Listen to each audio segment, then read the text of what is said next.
Hi friends, welcome back. तो friends, अभी का वीडियो है 10 actors who were removed replaced from Bollywood movies. तो चलो देखते हैं कौन है ये और कौन सी मूवी से गए थे, इनको हटाया गया। तो वीडियो शुरू करते हैं, पर वीडियो शुरू करने से पहले अगर आप चैनल पर नए हो और आपने अभी तक सब्सक्राइब नहीं किया तो जल्दी से पहले सब्सक्राइब के बटन को क्लिक कर लो और बेल आइकन को भी क्लिक कर लो ताकि आपको हमारे सारे न्यू वीडियोस के नोटिफिकेशन मिल जाए जैसे हम अपलोड करें। अगर आपको वीडियो अच्छा लगता है please like and share. And हमारा दूसरा चैनल, ट्विटर, इंस्टाग्राम अकाउंट सबके डिटेल्स डिस्क्रिप्शन बॉक्स में, उनको भी सब्सक्राइब और फॉलो कर लेना। चलिए शुरू करते हैं। Welcome to social.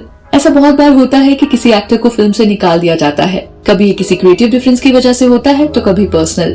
बॉलीवुड में आपको ऐसी न्यूज कई बार सुनने को मिलती होगी। For example, recently Kartik Aaryan को भी दोस्ताना 2 से रिमूव कर दिया गया है, but nobody knows the real reason. इस वीडियो में हम आपको कुछ ऐसे एक्टर्स के बारे में बताएंगे जिन्हें फिल्म से या तो निकाल दिया गया या फिर रिप्लेस कर दिया गया था। भाई ये क्या सेवा किया जाए? याद है आपको सर, बुलाए थे आप हमको सुपर 30 मदद के लिए। Number 1, Saif Ali Khan, Race 3। Race franchise Saif Ali Khan के लिए एक ऐसी फिल्म थी जिसने उनके करियर को रिवाइव कर दिया था। रेस कमर्शियली एक सक्सेसफुल फिल्म थी जहां सैफ का कैरेक्टर ही पूरी फिल्म के नैरेटिव को सेट करता है। रेस 1 ऑडियंस को इतनी पसंद आई कि बाद में इसका पार्ट 2 भी बनाया गया जिसमें कई और A-लिस्टर एक्टर्स लिए गए। अगर आप नोटिस करें तो रेस की कहानी पूरी तरह से सैफ के कैरेक्टर के अराउंड घूमती है और जैसे कि हमेशा सैफ का कैरेक्टर कहता है, रेस हमेशा मेरी थी और मेरी ही रहेगी क्योंकि मैं इस रेस का सबसे पुराना खिलाड़ी हूँ। बाद में जब रेस 3 अनाउंस की गई तो सब लोग काफी एक्साइटेड थे क्योंकि हर पार्ट में इस फिल्म का एक्शन और थ्रिल का लेवल बढ़ जाता है। फिर न्यूज आई कि रेस 3 में सलमान खान को कास्ट किया गया है और इस बात को सुनकर सब हैरान हो गए। फिल्म के ओरिजिनल डायरेक्टर अब्बास मस्तान को भी रिप्लेस कर दिया गया जहां उनकी जगह रेमो डिसूजा को लाया गया। सैफ को भी फिल्म में रोल का ऑफर किया गया था पर वो रोल लीडिंग रोल नहीं था। सैफ ने फिर एक इंटरव्यू में रिवील किया कि मैं रेस 3 की स्टोरी से रिलेट ही नहीं कर पाया था और वो बाकी दोनों फिल्म्स की स्टोरी से बिल्कुल अलग थी। मेकर्स को भी समझना चाहिए था कि सैफ फिल्म के मेन लीड हैं और उनकी जगह सलमान को लेने से फिल्म का पूरा फोकस उन पर ही चला जाएगा। फिल्म को लोगों ने इतना क्रिटिसाइज और ट्रोल किया है कि आज भी इसके डायलॉग्स मीम्स में नजर आते हैं। आपका इसको लेकर क्या ओपिनियन है? Do you think Race franchise से सैफ को साइडलाइन करना सही डिसीजन था या गलत? Our business is our business, none of your business. Number 2, Sushant Singh Rajput, पानी। सुशांत फिल्म पानी में नजर आने वाले थे जो उनके लिए एक बहुत ही इम्पोर्टेंट फिल्म थी। इस फिल्म को मिस्टर इंडिया और बेंडेड क्वीन के डायरेक्टर शेखर कपूर बनाने वाले थे जो ब्रिटिश फिल्म्स डायरेक्ट करते हैं। तो आप आइडिया लगा सकते हैं कि फिल्म कितनी हाई ऑन कंटेंट होती।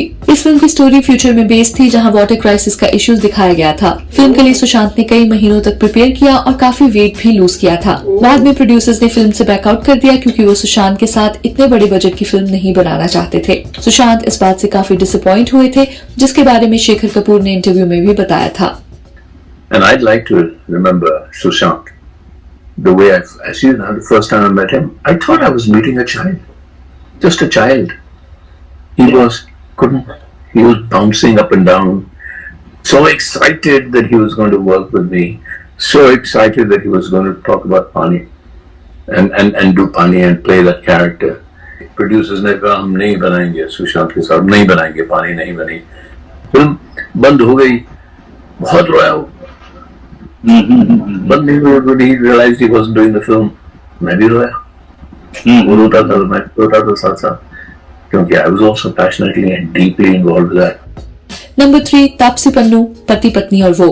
वैसे तो अच्छा हुआ तापसी पन्नू ने पति पत्नी और वो जैसी फिल्म नहीं की। उन्हें फिल्म में पहले भूमि पेडनेकर के रोल के लिए कास्ट किया गया था। फिल्म की जब कास्टिंग हो रही थी तो तापसी को स्क्रिप्ट सुनाई गई थी जिसके बाद उन्होंने फिल्म को करने के लिए एग्री कर दिया था। मेकर्स ने भी उन्हें कह दिया था कि आप अपनी डेट्स इस फिल्म के लिए ब्लॉक कर दें, जिससे पता लगता है कि she was finalised for the film. बाद में शूटिंग से 1 महीने पहले तापसी को बताया गया कि उनकी जगह भूमि को इस रोल में कास्ट कर लिया गया है। तापसी का कहना था कि मुझे बिना बताए रिप्लेस कर दिया गया जिसकी वजह से मेरा काफी टाइम वेस्ट हुआ। बाद में फिल्म के मेकर्स ने एक स्टेटमेंट में कहा कि उन्होंने तापसी को सिर्फ स्टोरी सुनाई थी और उनको कभी ऑफिशियली कास्ट नहीं किया था। ऐसा बॉलीवुड में काफी बार होता है पर एक्टर्स कभी ओपनली इन चीजों को बोल नहीं पाते हैं क्योंकि फिर उन्हें वो स्टूडियो बॉयकॉट कर देता है। इस इंसिडेंट के पीछे क्या रियलिटी है वो तो उनको ही पता होगी, बट बॉलीवुड में ये रिप्लेस करने का कल्चर बहुत ही खराब है। And you were upset and you felt that it was unprofessional the way you were replacing it. Yeah, I mean anybody would, if because for an actor the time is money. तो उस दौर में मुझे लगा कि मेरा time waste किया गया। नंबर 4, अर्जुन कपूर, कबीर सिंह। शाहिद कपूर के बाद कबीर सिंह में किसी और एक्टर को इमेजिन करना मुश्किल है, पर अगर वही आपको बताया जाए कि इससे पहले अर्जुन कपूर को कबीर सिंह में लिया जाने वाला था तो आपका रिएक्शन कुछ ऐसा होगा। No, God! No! God, please, no! No! No! No!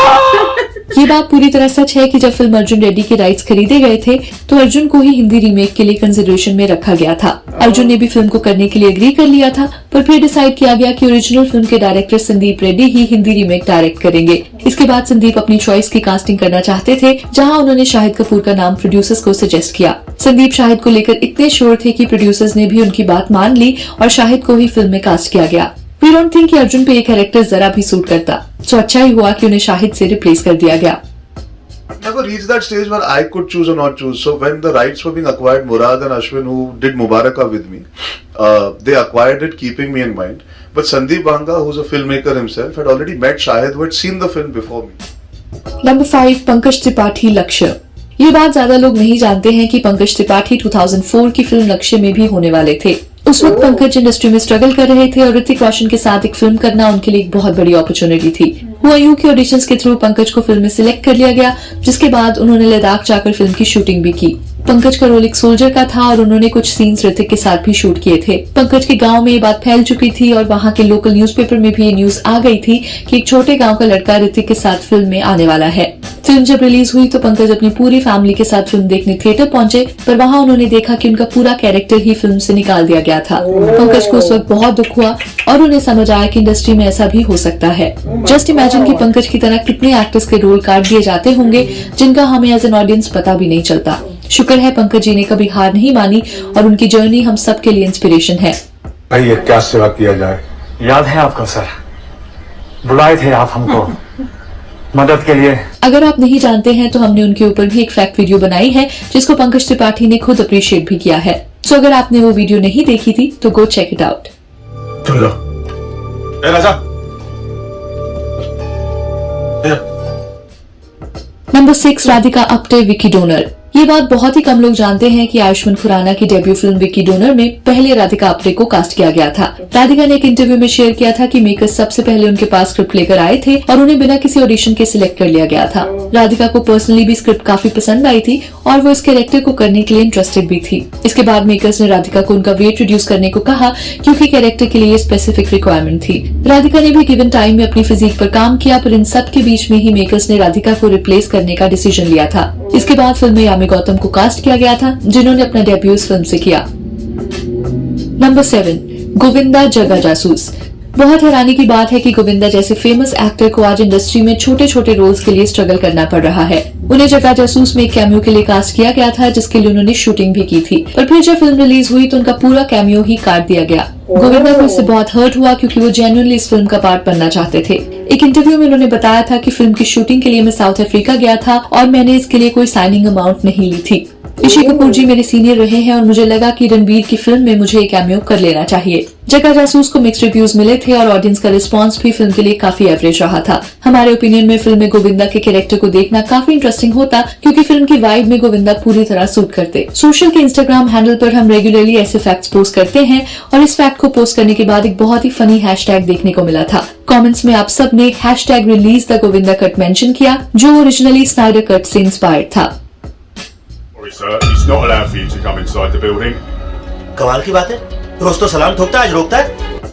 Number 8, Katrina Kaif साया। साया फिल्म के बारे में आप में से काफी कम लोगों को पता होगा। साया 2003 में रिलीज हुई थी और ये जॉन इब्राहिम की दूसरी फिल्म थी। इस फिल्म में पहले कैटरीना कैफ को कास्ट किया गया था, पर शूटिंग के एक दिन बाद ही उन्हें फिल्म से रिप्लेस कर दिया गया। उनकी जगह फिर तारा शर्मा को कास्ट किया गया और मीडिया में ये रिपोर्ट्स आई थी कि जॉन ने कैटरीना को फिल्म से निकलवाया है। जॉन का कहना था कि वो मेरी दूसरी फिल्म थी तो मेरे पास इतनी पावर्स नहीं थी कि मैं किसी को फिल्म से निकलवा दूं। मीडिया में जो भी रिपोर्ट्स आई हैं वो बिल्कुल बेसलेस हैं। मेकर्स ने कैटरीना को हिंदी न आने की वजह से रिप्लेस किया था। नंबर 9, श्रद्धा कपूर साइना। साइना नेहवाल की जब बायोपिक अनाउंस की गई तो उस वक्त श्रद्धा कपूर को इस रोल के लिए साइन कर लिया गया था। फिल्म के लिए उन्होंने काफी प्रिपरेशंस भी की थी और उनके फर्स्ट लुक्स भी लॉन्च कर दिए गए थे। फैंस भी उनके लुक को देखकर काफी एक्साइटेड थे और वो इस कैरेक्टर में काफी सूट भी कर रही थी। फिर अचानक से उन्हें डेंगू हो गया और उन्हें 1 महीने तक बेड रेस्ट पर रहना पड़ा। इस 1 महीने में फिल्म की पूरी शूटिंग खत्म होनी थी, पर श्रद्धा की अनअवेलेबिलिटी की वजह से फिल्म को रोकना पड़ा। ठीक होने के बाद श्रद्धा ने छिछोरे फिल्म की शूटिंग करना शुरू किया क्योंकि उसमें कोई ज्यादा फिजिकल एफर्ट नहीं लगनी थी। इसके बाद मेकर्स को लगा कि अब श्रद्धा शूट पर वापस आ जाएंगी, पर ऐसा नहीं हुआ। उस वक्त फिल्म स्ट्रीट डांसर की कास्टिंग हो रही थी तो प्रोड्यूसर्स ने रिक्वेस्ट किया कि श्रद्धा को साइना से रिप्लेस करके स्ट्रीट डांसर में ले लिया जाए। ये डिसीजन इसलिए लिया गया क्योंकि दोनों मूवीज के प्रोड्यूसर्स सेम थे। श्रद्धा की रिप्लेसमेंट के तौर पर परिणीति चोपड़ा को लिया गया और ऑडियंस ने परिणीति की परफॉर्मेंस को मिक्स्ड रिव्यूज दिए थे। अगर आपने साइना देखी है तो कमेंट्स में जरूर बताएं कि आपको परिणीति की परफॉर्मेंस फिल्म में कैसी लगी थी। बायोपिक है तो सबको मेहनत करनी पड़ेगी, मैं मेहनत कर रही हूँ एंड अभी फाइनली हमने शुरू किया तो we have started and it feels good. Number 10, Ali Fazal and Fatima Shaikh, Bhoot Police. भूत पुलिस एक अपकमिंग कॉमेडी फिल्म है जिसकी अनाउंसमेंट 2019 में कर दी गई थी। उस वक्त फिल्म की ऑफिशियल कास्ट भी रिवील की गई थी जिसमें सैफ अली खान के साथ अली फजल और फातिमा शेख नजर आने वाले थे। बाद में फिल्म बनने में डिलेज आते रहे और प्रोड्यूसर के बीच भी कोई इश्यूज चल रहे थे, इसलिए फिल्म को नए प्रोड्यूसर्स ने टेक ओवर कर लिया। इसके बाद सैफ के अलावा पूरी कास्ट को ही रिप्लेस कर दिया गया। फातिमा और अली फजल की जगह फिल्म में यामी गौतम और अर्जुन कपूर को कास्ट किया गया है। दोनों एक्टर्स इस तरह से रिप्लेस हो जाने पर नेचुरली डिसअपॉइंटेड थे, but this is what it is. Arjun और यामी के कंपैरिजन में शायद ऑडियंस अली फजल और फातिमा को देखना ज्यादा पसंद करते क्योंकि इन दोनों को OTT प्लेटफॉर्म से काफी रिकॉग्निशन मिली है। स्पेशली अली फजल के तो मिर्जापुर के बाद फैंस इतने हो गए हैं कि उनके प्रोजेक्ट को अब एक अलग हाइप मिलती है। लेट्स सी भूत पुलिस किस तरह की फिल्म होगी और क्या इसको ऑडियंस नई कास्ट के साथ पसंद करेगी या नहीं। तो फ्रेंड्स काफी इंटरेस्टिंग वीडियो था। कई जगह पे तो लगा कि चलो ये तो फेयर था जिस जब एक्टर्स को चेंज किया गया है, खासकर जब दिखा कि मतलब प्रोड्यूसर चेंज हुए हैं। तो जब प्रोड्यूसर चेंज हो रहे हैं तो ऑब्वियसली वो अपना चाहेंगे कि हमारे हिसाब से वो एक्टर्स लिए जाए, तो वो भी कुछ समझ में आता है। पर कई जगह पे तो ऐसे लगा भैया ये तो बहुत ही अनफेयर बात है। और खासकर जब वो बताया उन्होंने किसमें कौन सी मूवी के अंदर जो ऋतिक रोशन के साथ करना था और उनका पूरी शूटिंग भी हो गई और उसके बाद जब वो अपने परिवार के साथ मूवी देखने गए तो उसमें उनका कोई पार्ट ही नहीं। सोचो, दैट इज हाइट्स। ऐसा कोई कैसे कर सकता है बिना इन्फॉर्म किए, बिना बताए अपनी मर्जी से काट दो। ये तो बहुत ही अनफेयर था, बहुत ही मैं तो कहूंगी अनएथिकल, अनप्रोफेशनल था। सुन के बहुत धक्का लगा। वो तो सुनते ही लगा कि भैया ये तो बहुत ही गलत काम किया है। पर अब खुशी होती है कि उन्होंने वो हाइट्स रीच की हैं अपने टैलेंट से, जबकि देख लो किस टाइप से उनके साथ लोगों ने व्यवहार किया था। पर दूसरा एक और भी इन्होंने बताया कि कई एक्टर्स थे जिनको साइन कर लिया गया, वो अपने आप को वेट रिड्यूस या उस जो भी उनका रोल था उसके हिसाब से फिजिकली अगर वेट लूज करना है तो उसके लिए भी तय करना शुरू कर दिया। कईयों ने वेट लूज कर भी लिया, जैसे सुशांत का बताया। और उसके बाद आपको बता रहे हैं कि जब महीना हो गया और महीने से ज्यादा हो गया कि नहीं जी मूवी नहीं बनेगी, और वो भी बहुत बहुत ही अनफेयर बात है, अनएथिकल, अनप्रोफेशनल। तो ये उस टाइम सुन के ना तब बड़ा वो लग रहा था कि ये बहुत गलत कर रहे हैं कि आपने जब बता दिया एक्टर उसके लिए काम कर रहा है, उसने टाइम अपना लगाया है और उसके बाद आप उसको मतलब या तो कहो कि नहीं तुमने नहीं करना है, हमने किसी और को साइन कर लिया है, तो वो बिल्कुल गलत है। पर देख के काफी मतलब पता चला ऐसे ऐसे मूवीज थी जिसमें कुछ पता ही नहीं था, मैं अच्छा इसको चेंज करके ये इसको लिया है और इस टाइप से गड़बड़ी भी हुई है। तो मेरे ख्याल से तो कुछ लॉ या कुछ ऐसे होना चाहिए कि आपका फिक्स हो कि इतने टाइम तक आप चेंज कर सकते हो, नहीं कर सकते हो। उसके बाद जो है जो हो चुकी है एग्रीमेंट उस पर आपको रखना होगा, कोई साइन डॉक्यूमेंट्स होने चाहिए ताकि इस टाइप का किसी के साथ हो नहीं, चाहे वो प्रोड्यूसर है चाहे वो एक्टर है, सबके साथ फेयर हो। राइट तो मेरे को भी यही लगता है कि ये पूरी जो फिल्म इंडस्ट्री है उसमें कुछ रेगुलेशन आना चाहिए। बिल्कुल, रेगुलेशन का मतलब ये है कि गवर्नमेंट जो है पूरे जो भी केओस हो रहा है उसको ऑब्जर्व करे और कहे कि ये सब चीजें गलत हो रही हैं, आपके में बहुत पॉलिटिक्स है, बहुत ही गलत तरीके है, कोई लॉ एंड ऑर्डर नहीं है, आप किसी को साइन कर रहे हैं फिर कुछ भी करते हैं, लड़ाई झगड़ा हो जाए छोटा मोटा कुछ भी हो जाए तो कुछ लोग हैं जो कंट्रोल करते हैं सब कुछ। तो उसलिए रेगुलेशन आना चाहिए और रेगुलेशन में फिर क्या होगा, उनको एबिलिटी मिलेगी कि किसी के साथ कुछ गलत हुआ तो बोलेगा देखिए ये लॉ था और इस लॉ को आपने यहाँ ब्रेक किया है, मैं आपको सू करता हूँ कोर्ट में और ये सब होगा। तो गवर्नमेंट की हेल्प से लॉ एंड ऑर्डर आएगा। अगर किसी को चूज करना है, चाहे आप प्रोड्यूसर हैं, आप अपना पैसा लगा रहे हैं, मगर एक प्रोसेस आपको फॉलो करना है। अगर आपको किसी को चूज करना है आपको ऑडिशन करना पड़ेगा, आपको आपके साथ ऑब्जर्वर्स भी बैठे होंगे और ऐसा ना हो कि कोई बहुत ही गंदा परफॉर्म कर रहा है फिर भी आप उसे ले लें, राइट। तो कुछ ऑब्जर्वर्स होंगे जो भी कहेंगे बनता नहीं है बॉस, वो बात सही है कि तुम लेना चाहते हो, बस इसे ऑडिशन में गंदा किया तो तुम अपने हिसाब से नहीं कर सकते। वो ठीक है, तुम्हारा पैसा है, कुछ चीजों में तुम्हें अलाउ करेंगे, कुछ चीजों में तुम्हें अलाउ नहीं करेंगे, क्योंकि ये रेगुलेशन की बात है। अनफेयर प्रोसेस नहीं कर सकते। सिमिलर है कि जैसे इंटरव्यू प्रोसेस होता है, उसमें अगर आप किसी को रिजेक्ट करते हैं तो आपको बताना पड़ सकता है कि क्यों आपने रिजेक्ट किया। वो बंदा बोल सकता है कि मैं ज्यादा क्वालिफाई, अगर आपके पास कोई जस्टिफाइड रीजन नहीं है तो आपके ऊपर प्रॉब्लम आ सकती है। ठीक है, आपके पास नॉर्मली इन केसेस में एम्प्लॉयर ही जीतता है, मगर उसे डर हमेशा होता है कि अगर हमने रेगुलेशन नहीं फॉलो किए तो हम फंस सकते हैं। सिमिलरली यहां पर भी होना चाहिए। हो सकता है मैक्सिमम आप जीतेंगे, मगर अगर रेगुलेशन है तो आपको किसी को रिस्पॉन्ड करना पड़ेगा कि आपने इस बंदे को क्यों लिया जबकि ऑडिशन खराब था। तो जो भी है, मेरे ख्याल से कुछ लोग डेफिनेटली हैं जिनको ये समझ आ चुका है कि कुछ लोगों के कंट्रोल में हर चीजें हैं, और इसीलिए कुछ लोग ज्यादा सोशलाइज करते हैं, इसीलिए चुप रहते हैं, इसीलिए लोगों के अंडर रहते हैं कि उनका हाथ से काम ना निकल जाए, और कुछ लोग लोगों को दबा रहे हैं इसी की जोर से। और मेरे ख्याल से रेगुलेशन आना चाहिए। और जो कुछ हैं जो जिनका कोई बाप दादा नहीं है और वो अपनी पोजीशन बना रहे हैं, उनको ये करना चाहिए कि भाई मैं ऐसी कंपनी बना रहा हूं जहां पे लॉ एंड ऑर्डर होगा, इस तरीके से होगा।